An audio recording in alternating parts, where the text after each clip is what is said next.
On l'avait surnommée la petite fille au napalm. En 1972, la photo de Kim Phuc révélait toute l'horreur de la guerre au Vietnam.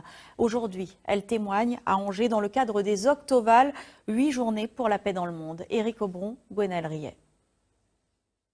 La photo a fait le tour du monde. Guerre du Vietnam 1972. Une fillette nue brûlée au napalm fuit les bombardements sur son village près de Saigon. Kim Phuc avait 9 ans à l'époque. Celle qui se considère comme une miraculée a gardé des cicatrices au bras et au dos. Après toutes ces années, elle reste également profondément marquée par ce cliché qui ne la quitte jamais.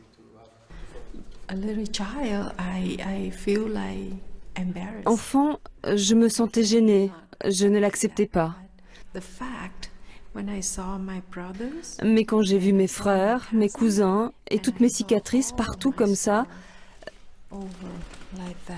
j'ai dû accepter ce qui s'était passé. Le fait que j'étais brûlée, que j'étais devenue une victime de guerre. Devenue ambassadrice de l'UNESCO, Kim Phuc multiplie les conférences. Invitée quelques jours à Angers, elle est venue raconter son histoire une nouvelle fois pour ce festival qui réunit chaque année des personnalités symboliques de l'engagement pour la paix. On veut créer des ponts, c'est essentiel. La paix, elle commence par le fait que les gens se rencontrent, qu'on n'ait pas une étiquette sur le front et qu'on reste entre nous. Il faut se rencontrer. Quand on se rencontre, il y a des barrières qui tombent et là, la paix est possible. À l'époque, l'opinion publique prenait conscience de l'horreur du conflit américano-vietnamien.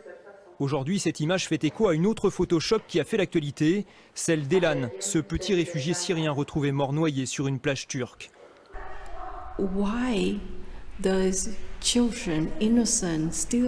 Pourquoi des enfants innocents continuent à souffrir et à mourir? Ça me fait à chaque fois pleurer si fort, mais je crois que ces photographies peuvent réveiller le monde. Malgré ses blessures, Kim Phuc continue de parcourir le monde, persuadée que cette image symbole de tant de souffrance est devenue un formidable message de paix.